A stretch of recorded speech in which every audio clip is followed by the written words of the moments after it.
बिस्मिल्लाहिर्रहमानिर्रहीम। अस्सलाम वालेकुम नाज़रीन, मैं रिजवान गिलज़ई, मेरे साथ सदीक जान मौजूद हैं। खैबर पख्तूनख्वा काबीना का पहला इजलास बहुत इंपॉर्टेंट इजलास था। 40 नुकाती एजेंडा आइटम थे, बहुत इंपॉर्टेंट फैसले लिए गए हैं। लेकिन हम कल भी वीडियो में बात की थी कि जो सबसे इम्पॉर्टेंट फैसला है वो एजेंडा आइटम नंबर 1 था, और वो उस हवाले से सुहेल आफरीदी ने ऐलान भी किया है। ये कितना इंपॉर्टेंट मामला है और इसमें जो करने जा रहे हैं सुहेल आफरीदी, ये कितना ख़तरनाक हो सकता है इस मौजूदा निज़ाम के लिए। और उनको ज़ाहिर है इसमें जो जरगे से उन्होंने इसकी मंजूरी ले ली, आज काबीना से बाकायदा तौर पर मंजूरी ले ली है। उसकी कुछ डिटेल्स हैं वो हम तफसील से डिस्कस करेंगे। और ये भी जो और मज़ीद फ़ैसले लिए गए हैं, सूद के खात्मे का उन्होंने ऐलान कर दिया है पूरे सूबे से, ये भी बहुत इंपॉर्टेंट मामला है। कुछ और चीज़ें हैं, लेकिन ये जो एजेंडा आइटम नंबर 1 है, इसकी अहमियत पर बात करना बहुत ज़रूरी है। तो सदीक जान साहब, पहले ज़रा मैं चाहता हूँ कि आप इसके ऊपर कमेंट कर दें, फिर हम जो आज फैसले लिए गए हैं उस पर भी बात करेंगे।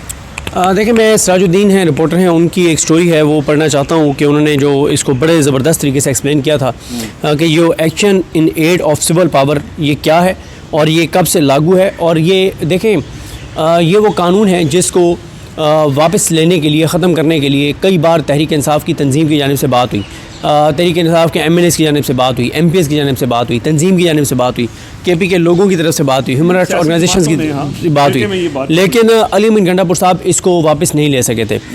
दूसरा, इमरान खान साहब ने एक और ये कहा था कि भाई 9 मई के ऊपर चलें, पंजाब में जो कोर कमांडर हाउस है या GHQ है वो तो पंजाब में आते हैं, उसके ऊपर तो कमीशन नहीं बन रहा, लेकिन आप KP की हद तक रेडियो पाकिस्तान की बिल्डिंग जो कहा जाता है कि PTI वालों ने जलाई है, इसके ऊपर एक कमीशन बनाए जो कमीशन ये देखे कि CCTV फुटेजेस कहाँ हैं, कैसे जली, सिक्योरिटी कहाँ थी, और ख़ास तौर पर इसमें CCTV फुटेजेस कहाँ हैं। क्योंकि इमरान खान साहब बार बार कहते हैं कि CCTV फुटेज लाओ, देखो सबसे पहले कौन दाखिल हुआ, कैसे दाखिल हुआ, आगे लीड करने वाला कौन था, इशारे करने वाला कौन था, मुश्तिल करने वाला कौन था। मॉब की ये एक साइकी होती है कि जब मॉब होता है, लोग मुश्तिल होते हैं, तो कोई एक बंदा भी आकर उनको कहता है कि ये करो, तो लोग उस तरफ चल पड़ते हैं। तो वो सारी चीज़ें, लेकिन आज तक ना GHQ के ऊपर हमले की, ना कोर कमांडर हाउस के ऊपर हमले की, ना दीगर इमारतों के ऊपर हमले की, कहीं एक की भी CCTV फुटेज जो है वो कहीं पे भी किसी अदालत में पेश नहीं की गई।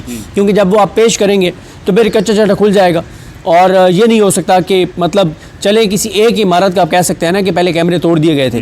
भाई सारे के सारे जहाँ 9 मई की जितने हमले हुए सबकी CCTV फुटेज गायब हो गई, ये कोई समझ नहीं आती। ये उसी तरह से है जैसे इमरान खान साहब को जिस तरह से गिरफ़्तार किया गया इस्लामाबाद हाई कोर्ट से, तो उसकी भी CCTV फुटेज आज तक गायब है। और ये मुझे एग्जैक्टली याद है कि हम इस्लामाबाद हाई कोर्ट के कैफेटेरिया में बैठे थे और ये गिरफ्तारी वगैरह हो चुकी थी, तो आपने आगे मुझे कान में बताया था कि इस्लामाबाद हाई कोर्ट का जो CCTV रिकॉर्ड है वो ले गए साथ। हाँ बिल्कुल। अच्छा, अब आ जाते हैं कि ये जो सिराजुद्दीन साहब ने इसको एक्सप्लेन किया, और इसको इसलिए बताना ज़रूरी है कि ये कितना बड़ा इकदाम है सुहेल आफरीदी साहब का। और ये वो चीज़ है कि इसका लुबुल-लुआब तो यह है कि मिलिट्री ऑपरेशन जो KP के अंदर हो रहा है वो उसको इस कानून की तहफ़्फ़ुज़ हासिल है। जो यहाँ पे सिक्योरिटी फोर्सेस जो कुछ कर रही हैं उनको इस कानून की साया जो है, छतरी जो है वो मुयस्सर है, और दहशतगर्दों को गिरफ्तार भी इसी कानून में। हाँ, और इसमें इंटरनमेंट सेंटर्स जो हैं, हिफाजती जो हिरासती मराकज़ हैं वो सारे, बहुत कुछ है। और ये कानून क्या है, फिर मैं आपको बताता हूँ कि ये ख़त्म करना, लेकिन इस ख़त्म होने के बाद क्या होगा, क्या मिलिट्री ऑपरेशन रुक जाएंगे, क्या होगा। Action in aid of civil power क्या है और कब लागू किया गया। एक्शन, ये सिराजुद्दीन साहब की स्टोरी पढ़ रहा हूँ। Action in aid of civil power एक ऐसा रेगुलेशन या आर्डिनेंस है जिसके तहत सिविल हुकूमत सिक्योरिटी फोर्सेस को अपने तामुन के लिए तलब करती है और उन्हें ख़ुसूसी इख्तियारात देती है। यानी सिविल हुकूमत, पहले जो यहाँ पे ऑपरेशन हो रहे थे वो ऐसे था कि जी हमें तो हुकूमत ने बुलाया हुआ है, हम खुद से आगे नहीं मिलिट्री ऑपरेशन कर रहे।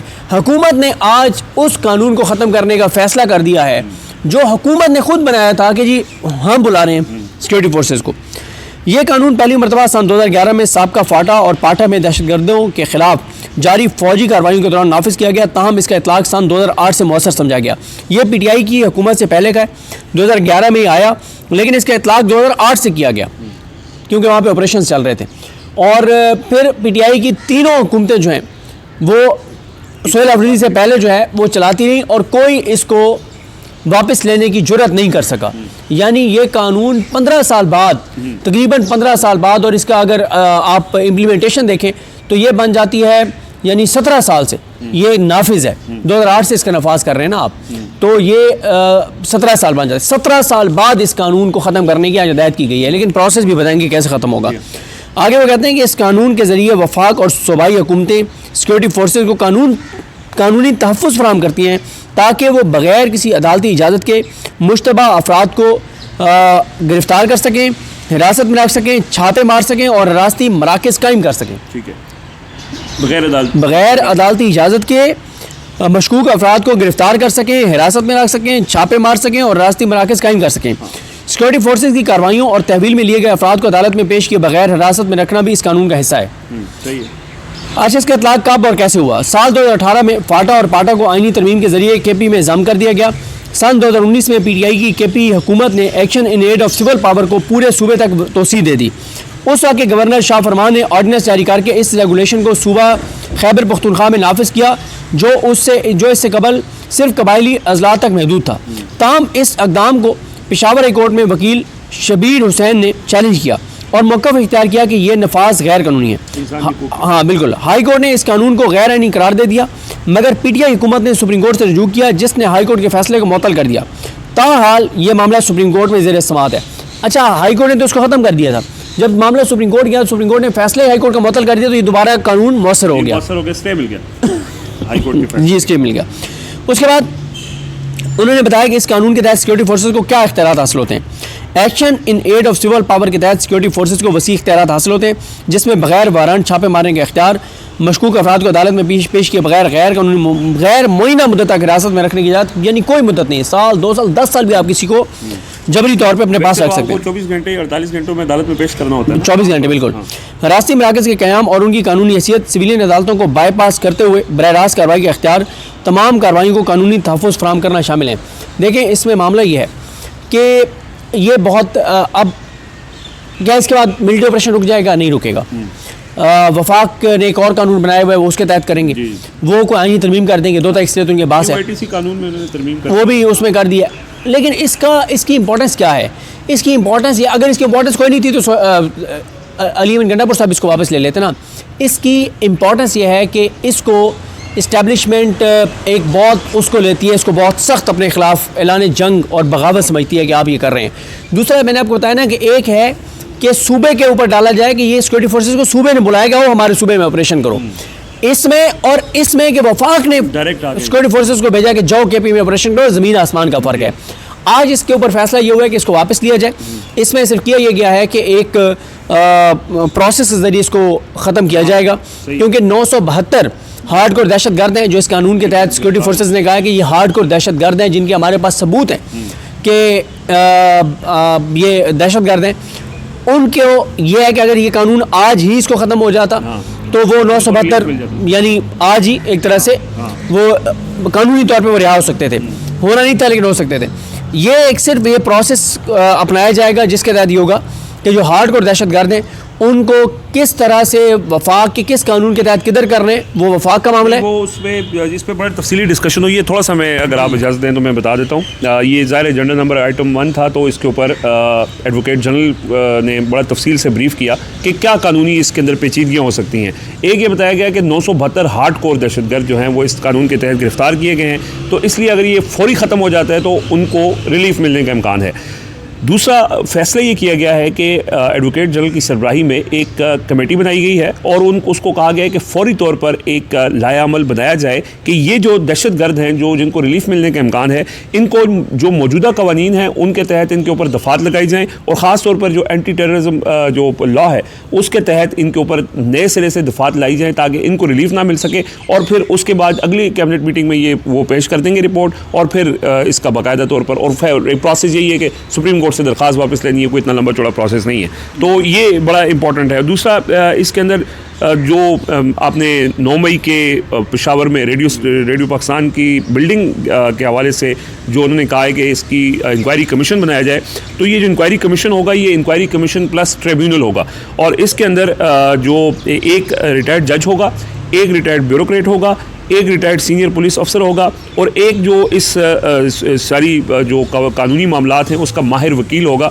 और ये जो कमीशन होगा इसके TORs अगली काबीना में उसकी मंजूरी ले ली जाएगी और फौरी तौर पर एक इंक्वायरी कमेटी बनाकर उसकी रिपोर्ट सामने लाई जाएगी कि रेडियो पाकिस्तान की बिल्डिंग 9 मई को जो जलाई गई थी उसकी सारी CCTV फुटेज ज़ाहिर कमीशन इंक्वायरी कमीशन एक्ट के तहत इसको तश्कील दिया जाएगा, तो वो अपनी रिपोर्ट पेश करेंगे और उस पर फिर दूध का दूध पानी का पानी सामने आने का इम्कान है।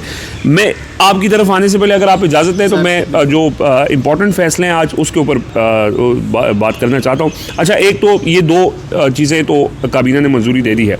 तीसरी जो सबसे इम्पोर्टेंट चीज़ हुई है वो उन्होंने ये कहा है कि जो सूद है, सूद का निज़ाम है खैबर पख्तूनख्वा में, और जो सरकारी इन्वेस्टमेंट्स हैं जो सूदी निज़ाम के तहत होती हैं, एक तो वो फौरी तौर पर ख़त्म करने जा रहे हैं, और सूद के निज़ाम के ख़ात्मे के लिए जो मुशीर ख़जाना है मुज़म्मिल असलम, उनको ये टास्क दिया गया है कि आप एक पूरी पॉलिसी बनाई जाए कि किस तरह इंटरेस्ट फ्री एक सरमायाकारी उसको हम सूबे के अंदर लेके आएँ। और फिर सुहेल आफरीदी ने इसके ऊपर तफसील से गुफ्तगू भी की।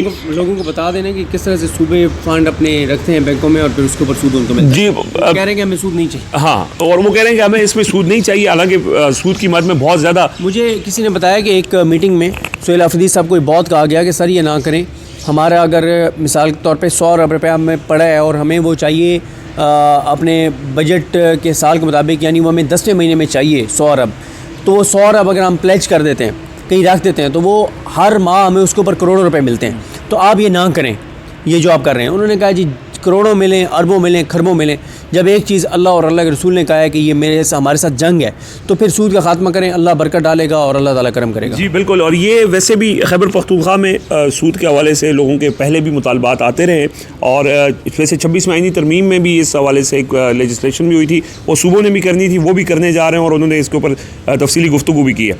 बड़ी इंपॉर्टेंट उन्होंने बात की कि इमरान खान को वोट मिला है, पॉलिसी इमरान खान की मुकम्मल इम्प्लीमेंट होगी, और मेन चीज़ है करप्शन।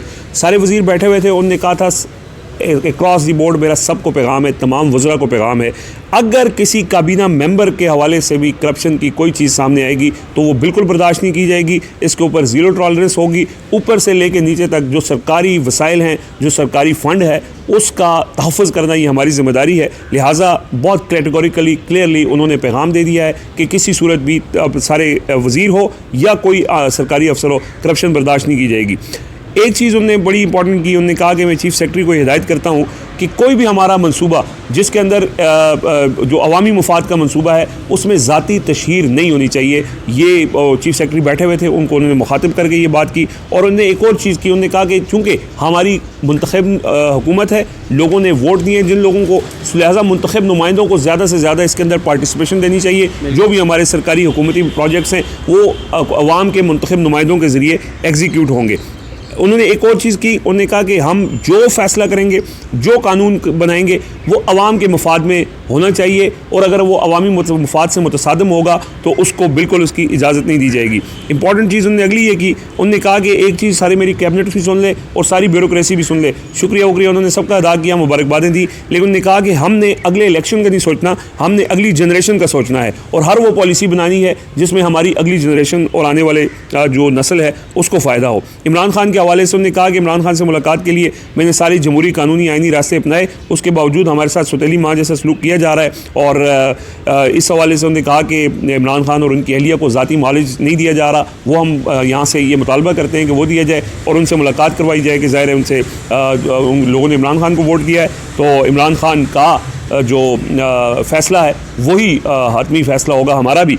इसके साथ साथ सदीक जान साहब, अब ज़ाहिर है शफ़ी जान साहब इसके ऊपर प्रेस कॉन्फ्रेंस में मज़ीद डिटेल भी बता देंगे, लेकिन आज एक और इम्पॉर्टेंट चीज़ तो नहीं हुई है, लेकिन हमने देखा पेशावर हाई कोर्ट ने एक फ़ैसला दिया है कि जी आइंदा एहतजाज के लिए सरकारी वसाइल का इस्तेमाल नहीं होगा।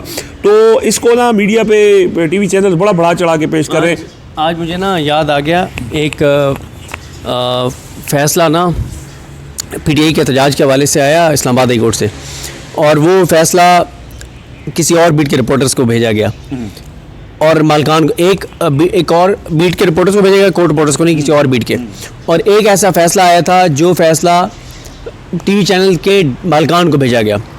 मालकान ने नीचे दिया अपनी मैनेजमेंट को, डायरेक्टर न्यूज़ ने रिपोर्टर्स को भेजा और कहा कि ये फ़ैसला है तो ये फ़ैसला आगे इस पर पेपर दें। उन्होंने कहा फ़ैसला हमारे पास आया ही नहीं है, वो आमिर फारूक साहब की अदालत का फ़ैसला था। उन्होंने कहा हाँ आपको भेज रहे हैं ना, टिकर बने हुए, फैसले के साथ टिकर भी बने हुए, उनके पास आपने पेपर दे, 2 रिपोर्ट दी है, टिकर खुद बनाने। वैसे क्या होता है, तलीब प्रोसेस ये होता है, अदालत का फैसला आता है, वेबसाइट पे अपलोड होता है, या रिपोर्टर उस ब्रांच से निकलवा लेता है जहाँ पे वो फैसला आ चुका होता है।